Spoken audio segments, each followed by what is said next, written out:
आदरणीय मेरे प्रिय दोस्तों और भक्तों, आज एक बार फिर आपके समक्ष श्री विश्वकर्मा महापुराण से एक वृतांत जो कि वज्र रचना के बारे में है आपके समक्ष रख रहा हूँ। दोस्तों, यह श्री विश्वकर्मा महापुराण के 24वें अध्याय से लिया गया है और इस अध्याय में भयंकर दैत्य आतताई वृत्रासुर के बारे में यह वृत्तांत आता है। दोस्तों, आतताई दैत्य वृत्रासुर जिसके भय से संपूर्ण देवता घबराए रहते थे, उसके बारे में आपके समक्ष बात करने वाला हूँ। तो दोस्तों, बने रहिए इस वृत्तांत के अंत तक। मेरे साथ आपको पता लगेगा कि वृत्रासुर कौन था और इसी के साथ ही वज्र रचना का यह 24वां अध्याय जो कि श्री विश्वकर्मा महापुराण में दिया है वो क्या क्या है। तो दोस्तों, आइए शुरू करते हैं बिना समय गवाए। दोस्तों, आतताई भयंकर दैत्य वृत्रासुर जिसके भय से संपूर्ण देवता घबराए रहते थे, इंद्र तो सदैव भयभीत रहते ही थे। इस महापापी दैत्य को मारने हेतु प्रभु श्री भगवान ने वज्र नामक एक ऐसा हथियार बनाया जिसमें 1000 दांते बनाए गए और प्रयोग हेतु जिसे इंद्र देवता को अर्पण कर दिया गया। सूत जी कहते हैं कि हे ऋषियों, पहले व्यास जी को यह बात नारद जी ने जिस तरह बतलाई थी उसी बात को मैं आपको बता रहा हूँ। यही बात शुकदेव जी ने पांडुवंशी राजा परीक्षित को भी सुनाई थी। यह कथा बहुत ही पुण्य देने वाली और यश को बढ़ाने वाली और प्रभु से भक्ति की भावना दृढ़ करने वाली है। और दोस्तों, आपसे भी अनुनय विनय यही है कि आप इसको ध्यानपूर्वक सुने। तो दोस्तों, पूर्व में शूरसेन नाम का एक नगर था। इस नगर में चित्रकेतु नाम का एक महाप्रतापी और बलवान राजा राज्य करता था। यह राजा बहुत ही धार्मिक था, हमेशा प्रभु के गुणगान करने और सुनने में लगा रहता था। अपने प्रभु की तरह वह भी राज्य के सभी मनुष्यों का पालन करता था, दुष्ट मनुष्यों को उचित दंड देता था। चित्रकेतु राजा के राज्य में कभी भी कोई चोरी, लूट मारी और इस तरह का कोई अपराध नहीं होता था। चित्रकेतु राजा बहुत ही उदार और बहुत ही संपत्ति वाले तथा अति स्वरूपवान राजा थे।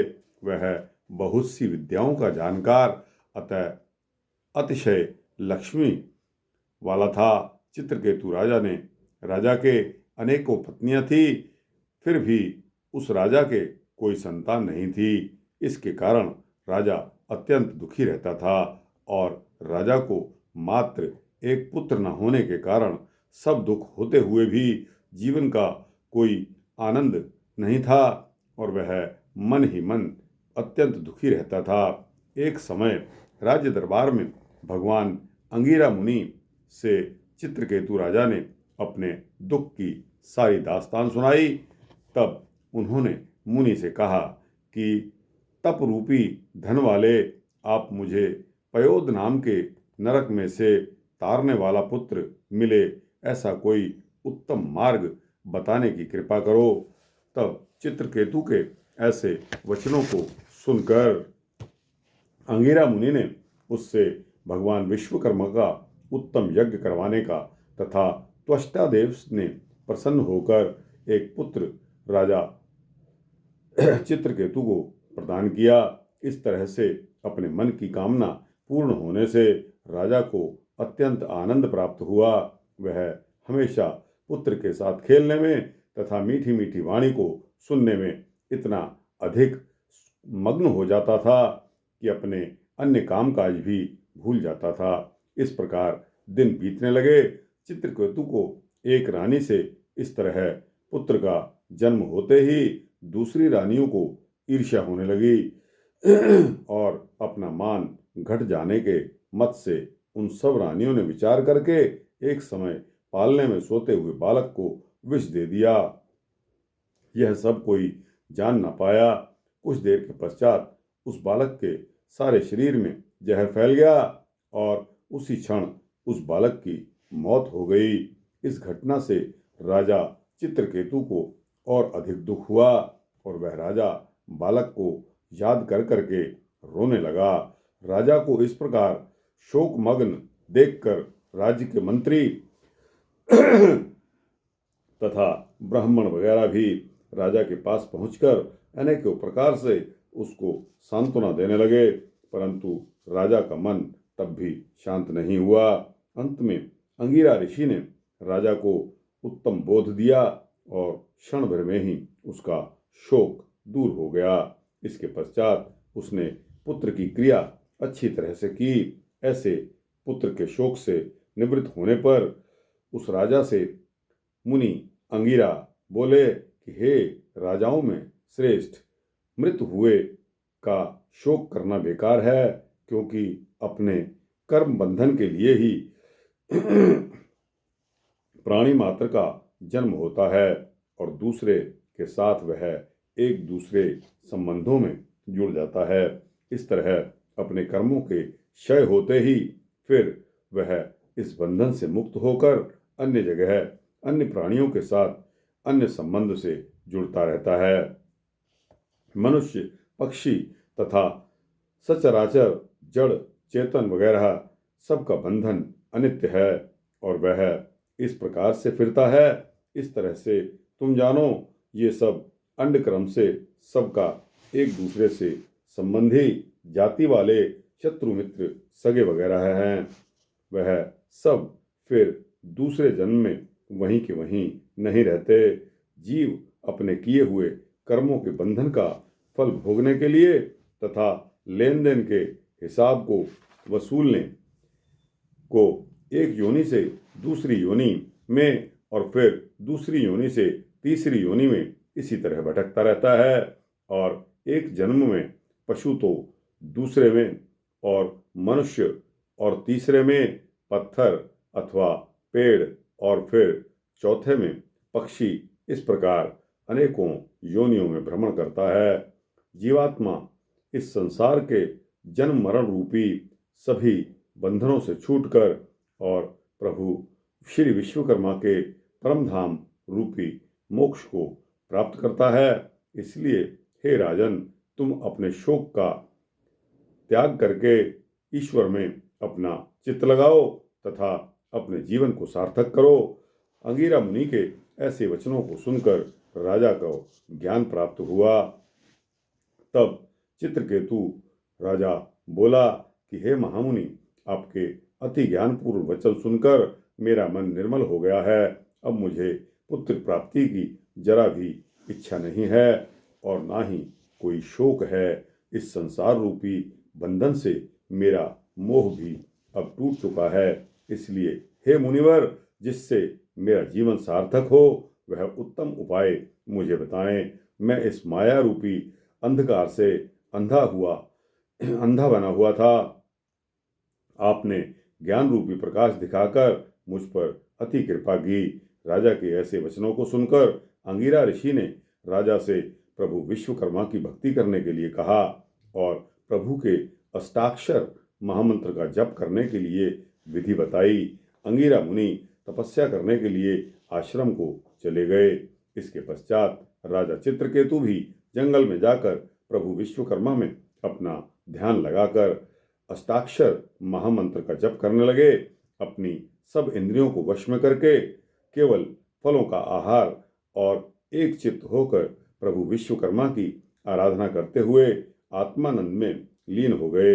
ऐसे चित्त वाले राजा को अपने में ही तन्मय हुआ जानकर उसके ऊपर कृपा करने के विचार से प्रभु ने नारद जी को उस राजा के पास भेज दिया। नारद जी को आया हुआ देखकर राजा अपने आसन से उठकर खड़ा हुआ और दोनों हाथ जोड़कर नारद जी को अपने आश्रम में ले गया। वहां उनका उत्तम आदर सत्कार किया और उत्तम आसन पर बैठाकर यथा योग्य विधि से उनका पूजन किया तथा वन के फलों से वंदन किया। इसके पश्चात राजा नारद जी से बोले कि हे मुनिवर, आपके आगमन से मुझे अत्यंत आनंद प्राप्त हो रहा है। आज मेरी तपस्या सफल हुई है तथा आपके आने से यह आश्रम पवित्र हो गया है, इसलिए मैं अत्यंत भाग्यशाली हूँ। हे देव, आप मेरी काया की शुद्धि के लिए तथा प्रभु का सानिध्य प्राप्त करने के लिए मुझे योग्य उपदेश देने की कृपा करें। राजा के वचनों को सुनकर नारद जी बहुत प्रसन्न हुए और बोले कि हे राजन, तुम्हारी भक्ति से विराट प्रभु श्री विश्वकर्मा अत्यंत प्रसन्न हुए हैं तथा उन कृपालु परमात्मा की आज्ञा से मैं आया हूँ। तुम्हारा जीवन, कार्य, बर्ताव तथा तप ऋषियों के अनुकूल है और भगवान ने तुम्हारे ऊपर कृपा करने हेतु मुझे यहाँ भेजा है, जिससे आपको प्रभु के साक्षात दर्शन हो। इसलिए मैं आदि नारायण विराट की ऐसी अति प्रिय महाविद्या आपको दूंगा, जिस रहस्यमय विद्या को जानकर आप थोड़े ही समय में प्रभु विश्वकर्मा का दर्शन कर सकेंगे।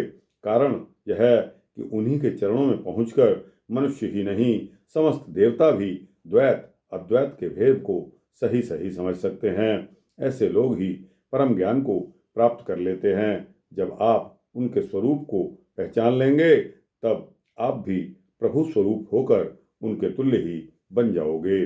नारद जी ने आगे कहा कि हे राजन, अब तुम उस महाविद्या के बारे में ध्यान लगाकर सुनो। ओमकार प्रणव स्वरूप ऐसे वासुदेव, शिव, ब्रह्मा, विष्णु आदि रूपों को धारण करने वाले हे प्रभु, मैं आपका ध्यान करता हूँ। मैं आपकी शरण में आया हूँ तथा सच्चे हृदय से मैं आपको नमस्कार करता हूँ, जो परम आनंद की मूर्ति के समान है तथा जिसके अनुभव भाव से ही जान सकते हैं। ऐसे प्रत्येक आत्मा में विचरने वाले शांत परब्रह्म पुराण ऐसे अद्वैत भगवान, मैं आपको प्रणाम करता हूँ। हे देवाधिदेव, आपने आनंद का ही आश्रय किया है। अपनी इंद्रियों को वश में रखते हुए आप समस्त विश्व का नियंत्रण करने वाले हो। ऐसे प्रभु, आपके चरणों में हम अपना मस्तक नवाते हैं। मन, वाणी आदि से इंद्रियों जिसको जान नहीं सकती और इससे ही सब इंद्रियों से जिनको परे रहा हुआ मानने में आता है, ऐसे वे प्रभु अनन्य प्रकाश से अपने आप ही प्रकाशमान हैं। ऐसे भगवान अनेक नाम तथा रूपों को धारण करने वाले होकर भी नाम तथा गुण से रहित हैं और कार्य कारण की उत्पत्ति करने वाले वह स्वयं सब कार्यों और सब कारणों से परे हैं। परम चैतन्य स्वरूप ऐसे उन पर ब्रह्म परमात्मा की मैं वंदना करता हूँ। समस्त शिव को उत्पन्न करने वाले, समस्त विश्व को उत्पन्न करने वाले तथा उसको योग्य रीति से पालन करने वाले और अंत में उसकी अवधि पूर्ण करने पर स्वयं ही विश्व को अपने में ही लय करने वाले, ऐसे ये प्रभु स्वयं ही अपनी विभूतियों से इस तत्व का सर्जन करके वह उस प्रत्येक सर्जन में स्वयं ही सगुण होते हुए भी निर्गुण रूप से व्याप्त हैं। ऐसे पार ब्रह्म को मैं नमस्कार करता हूँ। जैसे प्रत्येक जगह आकाश व्याप्त है तथा प्रत्येक जगह तेज विचरण करता है, उसी प्रकार से सर्वत्र व्याप्त रहकर भी सभी जगह संचार करने वाले, जिनकी गति किसी से नहीं जानी जाती, ऐसे अगम्य होते हुए जिनके किसी भी आकार की कल्पना नहीं की जा सकती, ऐसे अनेक आकारों को धारण करने वाले, फिर भी मनुष्य अपने नेत्रों से जिनको देख या जान नहीं सकते, ऐसे हे प्रभु, मैं आपको कोटि कोटि प्रणाम करता हूँ। मनुष्य, पशु, पक्षी आदि समस्त चैतन्य सृष्टि वास्तव में तो जड़वत ही हैं और कृपालु परमात्मा चैतन्य का अंश मात्र उसमें प्रवेश होने से ही ये सब अपने को चैतन्य रूप दिखता है और इस प्रकार के इस चैतन्य के ही आश्रय से रहकर यह देह सब इंद्रियों को व्यापार रूप सब कार्य करने के लिए शक्तिशाली बनाता है। जिस प्रकार से किसी भी वस्तु को जलाने के लिए, उसका रूपांतर करने के लिए उस वस्तु के ऊपर जरूरी प्रक्रियाएं करना आवश्यक होता है, उसी प्रकार से इस देह अथवा उसकी इंद्रियों को उसका काम करने के लिए शक्ति देने वाले ऐसे प्रभु को, चैतन्य तत्व को खास आवश्यकता है। इस आवश्यकता को पूर्ण करने वाले आप परम चैतन्य स्वरूप हैं। प्रभु, आपको मैं नमस्कार करता हूँ।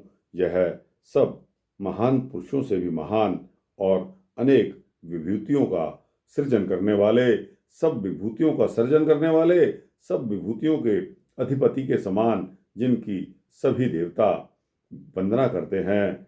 इस पर नारद जी बोले कि हे राजा चित्रकेतु, इन परम कृपालु परमात्मा की महाविद्या का मैंने आपको उपदेश दिया। उस उपदेश का तुम निरंतर जाप करते हुए प्रभु की तन्मयता का अनुभव करोगे, तब थोड़े समय में ही आपको उनके स्वरूप का ज्ञान भी प्राप्त हो जाएगा और उन कृपालु भगवान के तुम दर्शन भी कर सकोगे। प्रभु के आकार स्वरूप के दर्शन पाकर उनके स्वरूप को भी प्राप्त कर सकोगे। इस प्रकार से उस राजा को उपदेश देकर नारद जी स्वयं वहां से अंतर्ध्यान हो गए। उनके जाने के पश्चात राजा चित्रकेतु नारद जी के भावनापूर्ण उपदेश का पालन करते हुए महाविद्या का निरंतर जाप करने लगे। इससे प्रसन्न होकर प्रभु विश्वकर्मा ने राजा को विद्याधर की पदवी दे दी और गंधर्वों का अधिपति बनाया और उन्हें प्रत्यक्ष दर्शन रूप देते हुए, हे राजन, यदि तू इसी तरह मेरा स्मरण मात्र करता रहेगा तो तुझे निश्चय ही सिद्ध की पदवी प्राप्त होगी। इतना कहने के पश्चात प्रभु वहां से अंतर्ध्यान हो गए। विद्याधर की पदवी प्राप्त करने के पश्चात राजा चित्रकेतु आकाश में गंधर्वों की स्त्रियों और अप्सराओं के साथ विचरण करने लगे। वहां अनेक प्रकार की क्रीड़ाएं करते हुए और आनंद पूर्वक प्रभु का गुणगान करने लगे। एक समय यह चित्रकेतु आकाश मार्ग से घूमता हुआ भगवान शंकर के धाम कैलाश में आ पहुंचा। उस चित्रकेतु ने वहां पर शंकर भगवान और माता पार्वती को विहार करते हुए देखा तो उसको सहन नहीं हो सका। उसने भगवान शंकर को वह उपदेश देने लगा। उसके उपदेश को सुनकर शंकर जी तो मात्र हंस पड़े, परंतु पार्वती जी से यह सहन नहीं हो सका। इससे उन्होंने चित्रकेतु को शाप दिया और कहा कि हे दुष्ट, तुझको ऐसा अपमान हो गया है कि तू ही सबसे बड़ा है। तेरे इस अपमान को मैं तुझे शाप देती हूँ कि तू असुरों की योनि में जन्म धारण करेगा। पार्वती का शाप सुनते ही वह विद्याधर कुछ भी बोले बगैर शंकर तथा पार्वती को प्रणाम करके वहां से चले गए। वह चाहता तो अपने तपोबल से मां पार्वती को भी शाप दे सकता था, किंतु प्रभु की भक्ति के कारण उसका मन अब निर्मल हो चुका था, इसलिए वह ऐसा नहीं कर सका। सत्पुरुष तथा भगवान से भक्ति रखने वाले समान दृष्टि वाले होते हैं। वे जानते हैं कि संसार में जो कुछ भी होता है प्रभु की इच्छा से होता है और दूसरों के कल्याण के लिए होता है। ऐसा सोचकर प्रभु से प्रीति करने वाले शांत चित्त होकर धैर्य रखते हुए सभी बातें सह लेते हैं। इस पर सूत जी बोलते हैं कि हे ऋषिगण, माता पार्वती के शाप को धारण करके वह चित्रकेतु कैलाश से चला गया तथा अपने को मिले हुए शाप को भोगने के योग्य समय की राह देखता हुआ हिमालय की एक गुफा में निरंतर प्रभु का स्मरण करने लगा तथा प्रभु से प्रार्थना करने लगा कि हे माता पार्वती का पाया हुआ शाप भोगने के लिए मुझे आपका बल प्राप्त हो तथा उस शाप के लिए असुर योनि में भी मेरा चित्त निरंतर आपके चरणों में ही लगा रहे। इसके पश्चात भगवान कश्यप ने दक्ष की पुत्री आदिति से लग्न किया था और उससे उनको 12 पुत्र उत्पन्न हुए थे। ये सब सूर्य की भांति प्रख्यात थे। उनके त्वष्टा नाम के पुत्र ने दैत्यों की रचना नाम की छोटी बहन के साथ लगन किया। त्वष्टा ने इस रचना नाम की स्त्री से सन्निवेश और विश्वरूप नाम के 2 पुत्र उत्पन्न किए। एक समय देवताओं ने अपने पुरोहित बृहस्पति का अपमान किया। इससे बृहस्पति उनको छोड़कर चले गए। पुरोहित बिना उन देवताओं को देखकर दैत्य उनको कष्ट देने लगे।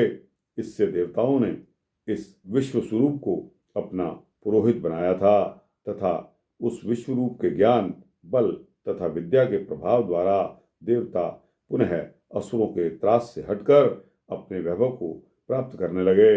परंतु असुर कन्या से उत्पन्न हुए विश्व रूप के ऊपर देवताओं का पूरा विश्वास न होने के कारण उन्होंने विश्व रूप को बाद में मार डाला।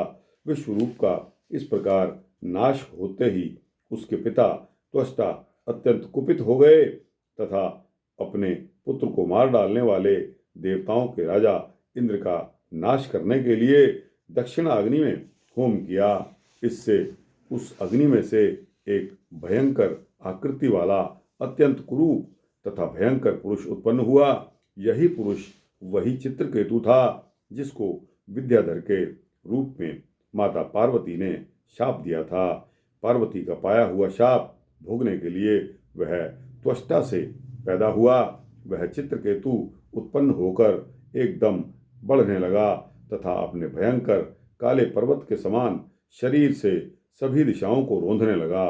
अपने हाथ में भयंकर चमकता हुआ त्रिशूल लेकर जैसे लोगों का नाश करने की इच्छा करता हो, इस प्रकार चारों ओर घूमने लगा तथा जो कोई भी उसके सामने आता उन सभी का नाश करने लगा। इस प्रकार से त्वष्टा द्वारा दक्षिणाग्नि में उत्पन्न हुआ यह पुरुष वृत्रासुर नाम से प्रख्यात हुआ। यह वृत्रासुर उत्पन्न होने के साथ ही अपने आयुधों के द्वारा तीनों लोकों का नाश करने लगा। इस प्रकार कष्ट पाते हुए सभी देवता अपने अपने हथियारों को धारण करके उस वृत्रासुर के साथ लड़ने के लिए रणभूमि में आने लगे। वे सब एक साथ अनेक आयुधों से उस वृत्रासुर के साथ युद्ध करने लगे तथा एक ही साथ उस असुर के ऊपर अनेकों हथियारों को फेंकने लगे। इस तरह फेंके हुए सभी देवताओं के हथियारों को वह असुर मुंह फाड़कर एक साथ ही निगलने लगा तथा अपने त्रिशूल से सभी देवताओं को कष्ट पहुंचाने लगा। इससे घबराए हुए सभी देवता प्रभु श्री विश्वकर्मा की स्तुति में लग गए, उनको प्रसन्न किया। प्रभु प्रकट होकर देवताओं से कहने लगे कि हे देवो, असुर त्वष्टा के मंत्रों के अभाव से यह राक्षस भयंकर हो उठा है, लेकिन फिर भी घबराने की कोई बात नहीं है। वैसे महाविद्या से रक्षित इस राक्षस का नाश करना बहुत कठिन है। अतएव जब तक इसके विनाश हेतु उचित साधन तैयार न हो जाए तब तक धैर्य रखने की आवश्यकता है। आप लोग भी नारायण कवच रूपी महाविद्या से रक्षित हो, इसलिए आप इससे व्यथित अवश्य होंगे, किंतु आपका बाल बांका नहीं हो सकेगा। अब उसके वध का समय सोचे जाने तक आप लोग शांत रहिए। इतना कहने के पश्चात परमात्मा ने सभी देवताओं को आश्वासन दिया, वहां से विदा कर दिया और तत्पश्चात वे वृत्रासुर के विनाश का उपाय सोचने लगे।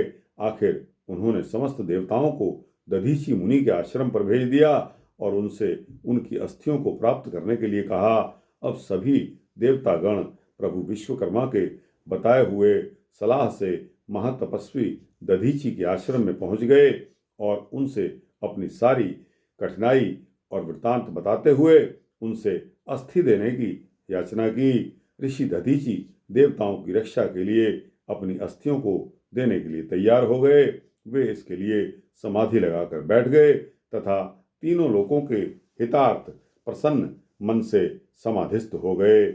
उस समय भगवान विश्वकर्मा को अपने मन में स्थित करके घोर तप करने वाले उन मुनि ने अपने नश्वर शरीर का त्याग कर दिया। उसके पश्चात उनके शरीर से अस्थियां निकालकर उनके शरीर का दाह संस्कार कर दिया गया। अब उनकी अस्थियां लेकर देवता लोग प्रभु के पास पहुंचे। उस समय प्रभु ने उन अस्थियों से वज्र नाम के 1000 दांत वाला एक उत्तम अस्त्र बनाकर वृत्रासुर को मारने के लिए वह इंद्रासुर को प्रदान कर दिया। इसके साथ ही उसे अपना तेज भी दे दिया। प्रभु का आशीर्वाद ग्रहण करके इंद्र अपने हाथी ऐरावत पर सवार होकर वृत्रासुर को मारने के लिए चल पड़े। उस समय उस वज्र से अनेकों राक्षसों का विनाश करते हुए इंद्र वृत्रासुर के निकट जा पहुंचे, लेकिन वृत्रासुर ने देखते ही उन्हें हाथी समेत निगल लिया। ऐसा देखकर सभी देवताओं में घबराहट फैल गई, लेकिन अब सबको यह देखकर आश्चर्य का ठिकाना नहीं रहा कि इंद्रदेव शीघ्र ही वृत्रासुर का पेट फाड़कर बाहर निकल आए और देखते ही देखते वज्र नामक अस्त्र से उसका सिर काट दिया। इस प्रकार भगवान विश्वकर्मा के आशीर्वाद से देवताओं के राजा इंद्र ने असुर पर विजय प्राप्त कर ली। इंद्र ने जिस समय वृत्रासुर पर विजय प्राप्त की, उस समय आकाश में देवदुंदुभी बज उठी। चारों ओर राजा इंद्र की जय जयकार होने लगी तथा ऋषि मुनि इंद्र को आकर आशीर्वाद देने लगे। प्रभु विश्वकर्मा का गुणगान करने लगे। गंधर्व, सिद्ध तथा चारण सभी राजा इंद्र की स्तुति गीत गाने लगे। उधर वृत्रासुर ने अपने मृत्यु के समय भगवान विश्वकर्मा में अपना मन लगाया था, इसलिए जैसे ही उसकी मृत्यु हुई वैसे ही उसके शरीर से एक तेजस्वी वायु बाहर निकली और देखते ही देखते प्रभु में विलीन हो गई। उस समय उसका तेज प्रभु विश्वकर्मा में विलुप्त होते देख सभी को आश्चर्य होने लगा, किंतु सिद्ध और गांधर्वों ने जब राजा चित्रकेतु यानी कि गंधर्व के संपूर्ण चरित्र को स्पष्ट किया तो सबके मन में इसका समाधान हो गया। सूत जी कहते हैं कि हे मुनियों, आप लोगों ने ऐसा अनुभव कर लिया होगा कि अष्टाक्षर महामंत्र का प्रभाव किस प्रकार का है। उस मंत्र की आराधना से साधारण पुरुष भी उच्च स्थिति को पा सकता है। इसको समझने के लिए चित्रकेतु का चरित्र ही पर्याप्त है। प्रभु के अनन्य भक्तों पर यदि दूसरे देवताओं की कृपा न हो तो भी प्रभु की भक्ति से अंत में उसका उद्धार ही होकर रहता है। जो पद योगियों के लिए पाना कठिन हो जाता है, उस परम पद को प्रभु की भक्ति से मनुष्य सहज ही प्राप्त कर लेते हैं। प्रभु विश्वकर्मा पुराण पुरुष हैं और दया के भंडार हैं। वे निरंतर अपनी शरण में आए हुए की रक्षा करते हैं। भक्तों पर कल्याण करना उनका सहज स्वभाव है। परमेश्वर की आराधना करने वाले सृष्टि का समस्त सुख भोगते हुए प्रभु के उत्तम पद को प्राप्त कर उनके समान बन जाते हैं और प्रभु के धाम या मोक्ष को पा लेते हैं। हे मुनियों, आपने वज्र के निर्माण और वृत्रासुर के वध के बारे में जो कुछ भी सुना, मैंने उसे विस्तार से सुनाया। आप लोगों को जो सुनने की इच्छा रखता हो तो दोस्तों, यह 24वां अध्याय श्री विश्वकर्मा पुराण का यहाँ समाप्त होता है। आपको कैसा लगा दोस्तों? यह वृत्तांत वृत्रासुर के मौत का वृत्तांत है और वज्र के निर्माण का भी वृत्तांत है। तो दोस्तों, यह वृत्तांत अच्छा लगा हो तो इसको लाइक और शेयर करते हुए अपने दोस्तों, भक्तों, मित्रों, जिज्ञासुओं को भेजना। कमेंट्स बॉक्स में जाकर कमेंट्स अवश्य देना और इस चैनल को सब्सक्राइब कर देंगे तो आपको इसी तरह के भक्ति वृत्तांत सूक्ष्म रूप में मिलते रहेंगे। जय श्री राधे, जय श्री हरि, जय श्री कृष्णा।